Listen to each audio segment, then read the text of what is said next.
of you. Congratulations on the show. I got to watch a few of the episodes and really enjoyed it. Maybe let's start with you, Vance, and talk a little bit about who the Tall Boys are. Did it come together? Did you guys know each other previously, or did it just come together for the show? We knew each other through stand-up comedy in Toronto. We were all stand-up comedians. We loved doing improv and sketch comedy, and I think we all found that pretty cool about one another. So I knew Tim, Franco knew Guled, and we just joined forces for the greater good. Bruce, talk about how you got involved with the project and why you wanted to get involved. But don't forget, let's not move past that great movement where Vance showed how they came together. I sometimes go to Humber College and just like restage some scenes. They have a comedy course there. And I went, and of all the scenes, one of the people was there was Vance. And I just thought, oh, he's really good. And then someone said, oh, he's got a comedy troupe too. And so it was just that lucky intersection. And I remember then I had a meeting with Vance. He was about 45 minutes late.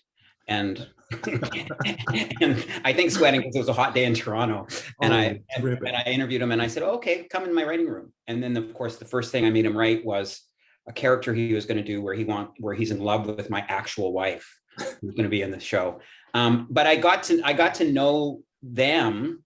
And when I went to one of their shows and they did, PSA, which is a thing about, it's not really satire about race. It's a conversation and satire about race. It's like, holy F.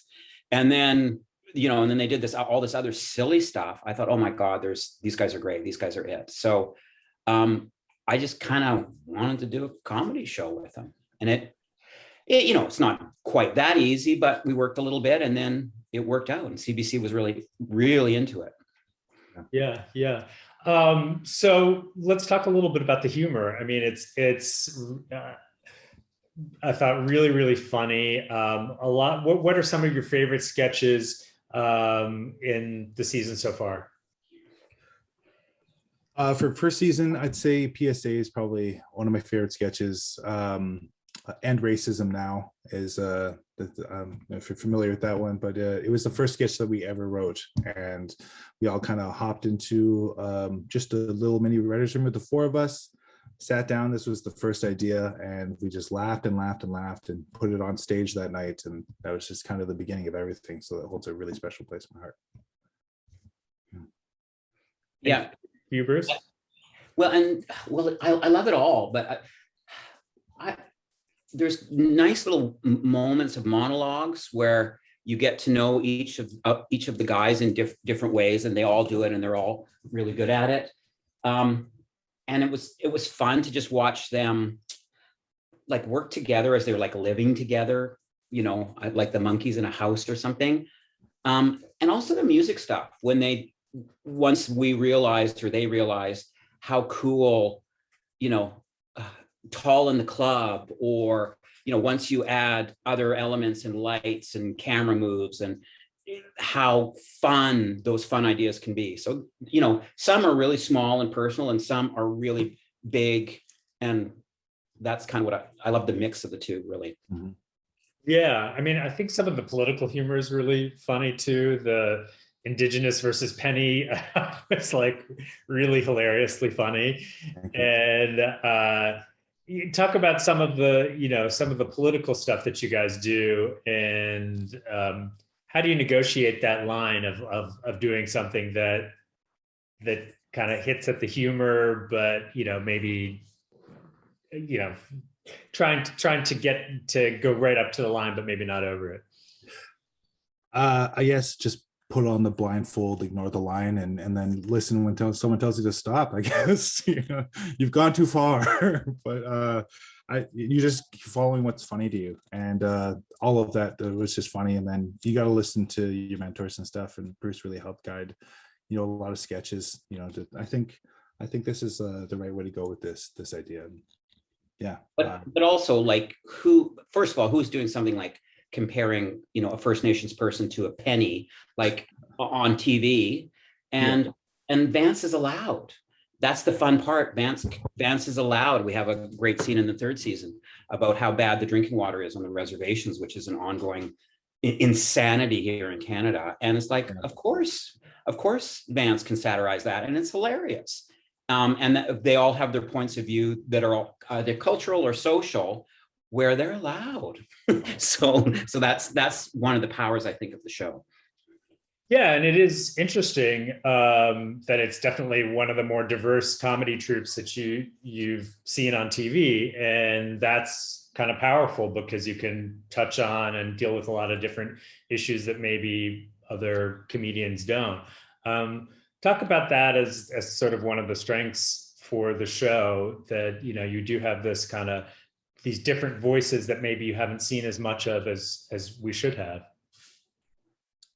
Well, for me, that's, the fact that I can have an Indigenous star, in my midst, just knocking it out, or Franco can do a monologue about Asian fever, or Guled can do a thing about being Somalian and what he's having tea with his Somalian grandma. It's like, it's these authentic voices, as we always talk about.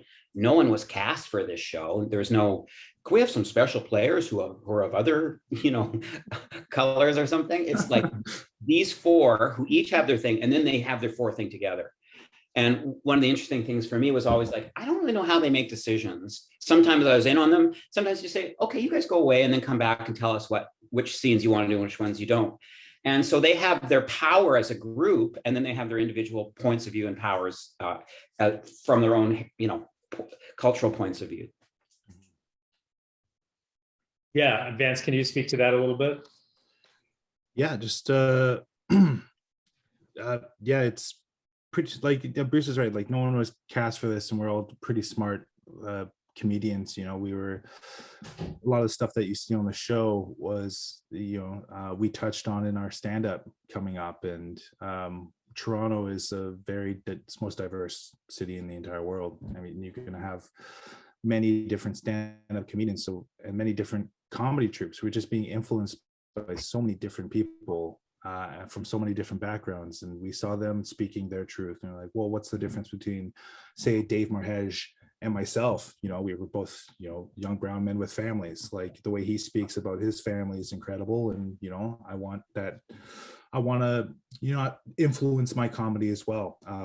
So it's just, we were so inundated with different types of comedy. I think it just kind of came through in our sketch, and we almost became fearless just to speak about who we are and what our point of view is.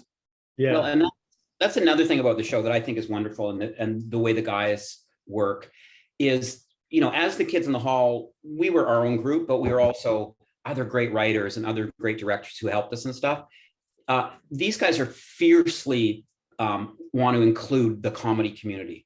They'd have lists of hundreds of comedians they'd want us to find places for, and we found places for lots of them in parts as writers, punch up people. And it's like, they didn't go, oh, it's my turn. No, I should be on stage. I should have the whole show. They were like, oh no, how do we get all these other, which I also have seen too, all these great, there's hundreds of great young comedians working in Toronto. And it's like, the tall boys are the four, but they wanted to include a lot of their contemporaries. And I think the show benefits from that.